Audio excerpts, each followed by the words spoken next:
Hi, I'm Jess and today I have some book reviews for you. So I've got book reviews of 4 books that I recently finished because I haven't finished books in ages, and then I just finished 4 altogether. So I'm going to review them for you. So the first book I'm reviewing is Homegoing by Jassy. I'm not really sure how to pronounce this, but I was really excited about this. The cover is absolutely beautiful. So this basically follows 6, I think, generations of a family. So it starts in Africa, and it is 2 sisters that don't know that they are sisters. So you get one chapter from one sister who is sold into slavery, and then you get one chapter from the other sister who is married to a slave trader. Then it continues, each chapter is the next generation down from then. So then it's their sons, and then their grandsons, and then great grandsons, and then it's their great grandsons, and it keeps going like that until you end up almost recent. And it was fascinating. I loved it. It felt like a short story collection that you also knew the characters from the past generation, and there was points where you were like disappointed because you loved that person's parent, and then their lives had gone downhill, or they'd lost their family and they didn't really know where they came from, and you could see at what point they lose their heritage and lose the other generations, because one of them gets lost from his family, and so doesn't know the previous generations, and it was always making me sad when they didn't know at least the first one that we knew. And it just shows you how far they go and what problems they have to deal with in each generation.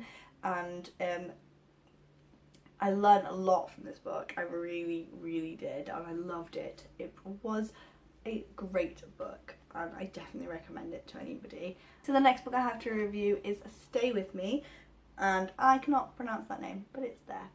I'm not gonna try. This is set in Nigeria, and it follows a woman who is married, and she has been trying for a baby for 3 years and cannot conceive, and then comes home one day and her husband has taken a second wife because of her conception problems, and how she deals with that. And it's a lot about conception and deception, and family, and what it means to have a family, and how to fight against the ideals of society, because she spends a lot of time being like, I don't want this, polygamy was never for us, and then a lot of time wondering whether it's the right thing for her husband to stay married to her because of the fact that she can't have a child, and worrying about having a child first before the second wife has a child, because then she'll be obsolete. And it's a lot of, it was fascinating,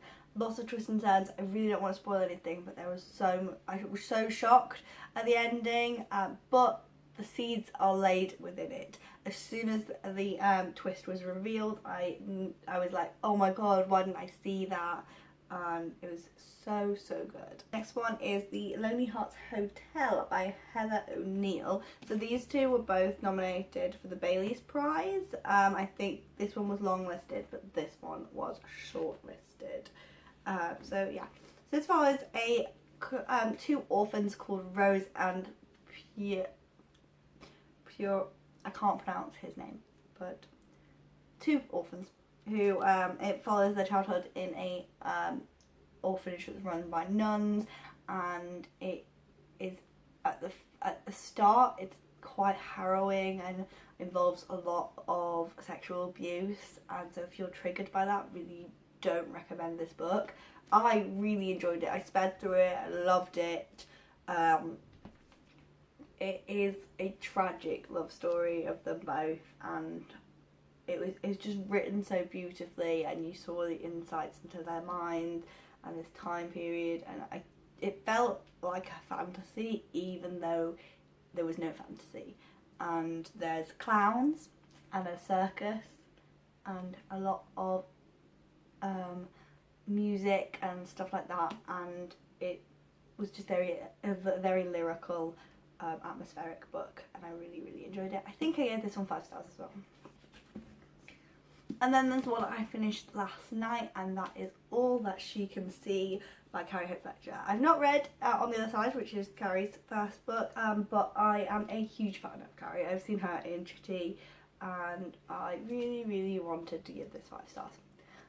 If I could have, I would have, because I love Carrie. So I don't want anyone to think that this is a review from someone who hates her, because I really don't. And also, I didn't mind this book. I read it in a day, but it felt a little bit like a first draft to me, and I enjoyed that it was a fantasy that wasn't a fantasy, because it wasn't taking itself too seriously.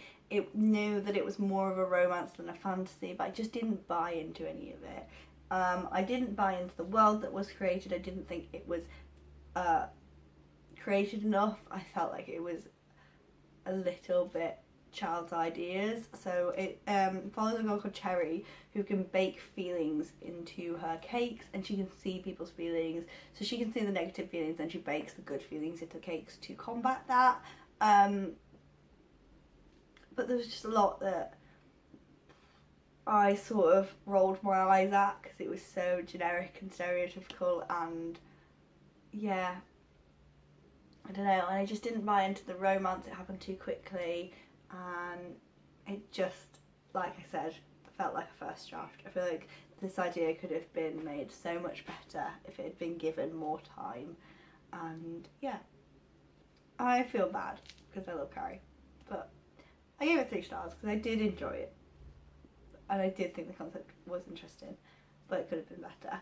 So yeah, that's all you can see. If you do like Carrie, read it, but I just don't think it is for anybody that doesn't like her, because if you don't already like her, I think you won't get through this book. So yeah, that was my reviews of these books, and I will hopefully see you in more videos, since I have started reading again and I've gotten a load of books out from the library. So leave down in the comments what you thought of any of these books, and I will see you next time. Goodbye.